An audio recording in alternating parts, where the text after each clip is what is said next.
सीमापुर गांव नदी के किनारे था। गांव के ही हरमुख के पास 2 जमीन थी, जिसमें उसके 2 बगीचे थे।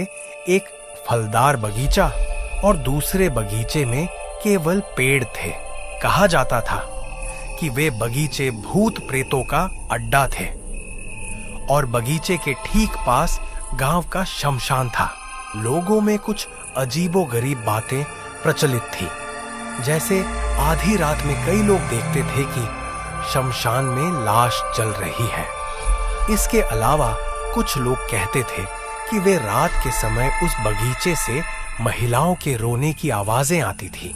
इस अजीब स्थिति को लेकर गांव में एक आपातकालीन बैठक बुलाई गई। आप सभी जो यहाँ उपस्थित है, क्या सभी को पता है आज हम किस बारे में बात करने जा रहे हैं?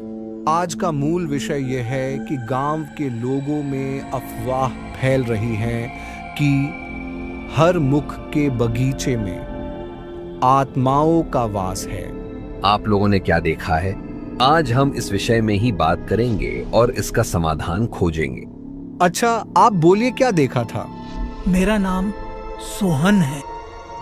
मैं खेती करके ही घर चलाता हूँ। मैं एक दिन जल्दी सुबह खेत में गया कुछ सब्जी काटने, ताकि मैं सुबह को वो सब्जी बेच सकूं।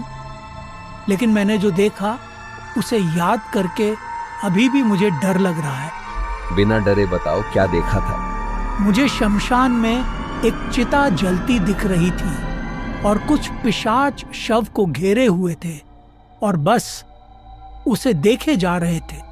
तभी एक पिशाच ने मेरी तरफ मुड़कर देखा और ये देखने के बाद मैं बेहोश हो गया। मोहन, तुमने क्या देखा था? हम लोग मछुआरे हैं। मछली पकड़ना और बेचना हमारा काम है। एक दिन हम रात में मछली पकड़ने गए। साथ मैं और मेरा दोस्त कुंदन भी था। हमारे जाल में बहुत सारी मछलियां फंसी और हमने उन सारी मछलियों को एक एक करके अपनी टोकरी में डालना शुरू किया। आधी से अधिक मछलियों को हम जाल से निकाल चुके थे।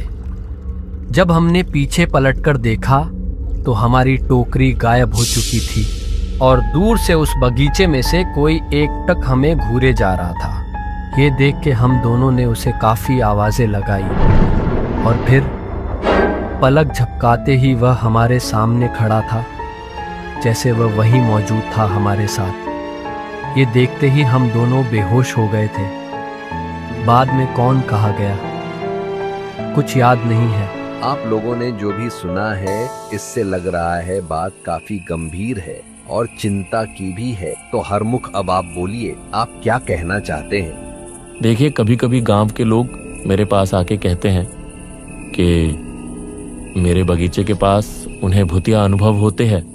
हो सकता है, मैं हैरान नहीं होता, क्योंकि इस बगीचे के बिल्कुल पास में ही एक शमशान है, जिसके कारण हो सकता है ऐसी घटनाएं होती हो। पर फिर भी अभी मीटिंग में जो डिसाइड होगा उसी को मैं मान लूंगा।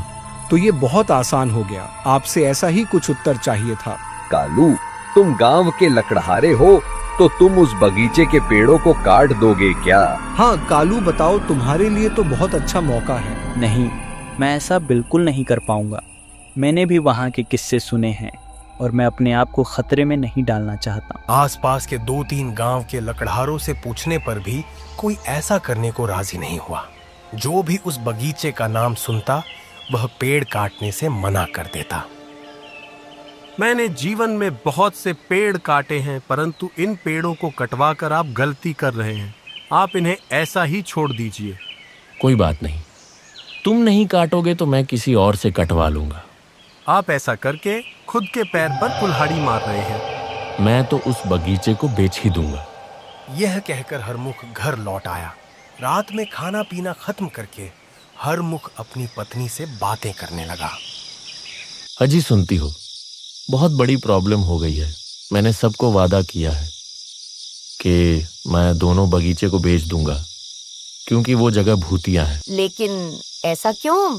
कुछ समझ में नहीं आ रहा है।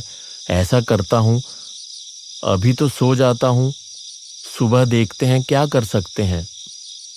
आधी रात में हरमुख ने एक विचित्र सपना देखा। उसने खुद को रात के अंधेरे में शमशान में अकेला खड़ा पाया। चारों ओर से तेज हवा बह रही थी। उसने देखा कि उसकी पत्नी सड़क के किनारे से उसे आवाज दे रही थी। वह लौटने की कोशिश कर रहा था, लेकिन अपनी पूरी ताकत लगाने के बाद भी एक कदम भी पीछे नहीं हट पा रहा था। तभी उसकी नजर अपने पूरे बगीचे पर पड़ी। उसने देखा कि उसके वंश के सभी पूर्वज वहीं मौजूद थे और अचानक हरमुख के पास आकर बोलने लगे, तू इस जमीन से दूर रहा या एक भी पेड़ को तुमने हाथ लगाया तो अच्छा नहीं होगा। हांफते हुए हरमुख अचानक नींद से जाग गया।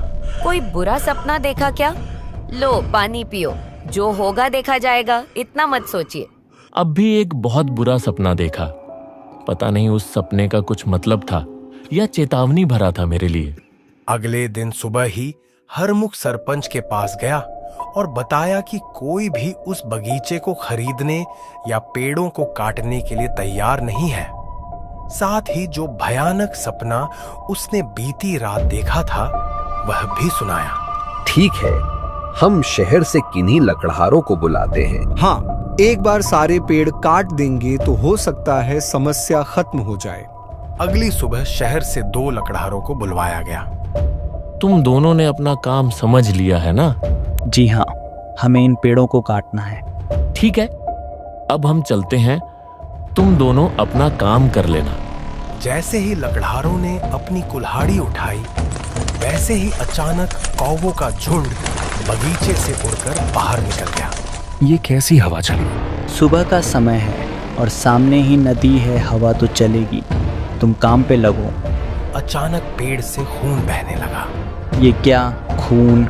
देखो, पेड़ से खून निकल रहा है। हाँ, यह तो सचमुच में खून ही है। ठीक उसी समय पूरे बगीचे की जमीन और पेड़ जैसे तेजी से हिलने डुलने लगे और अचानक से बहुत सारे काले साए उनकी ओर आने लगे।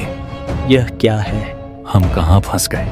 शाम को जब हरमुख उन दोनों को देखने आता है तो वे दोनों बगीचे के बाहर जमीन पर बेहोश पड़े मिलते हैं। हरमुख का वह बगीचा फिर कभी नहीं काटा गया। आज भी वह वैसे का वैसा नदी के किनारे अतृप्त आत्माओं का अड्डा बना हुआ है।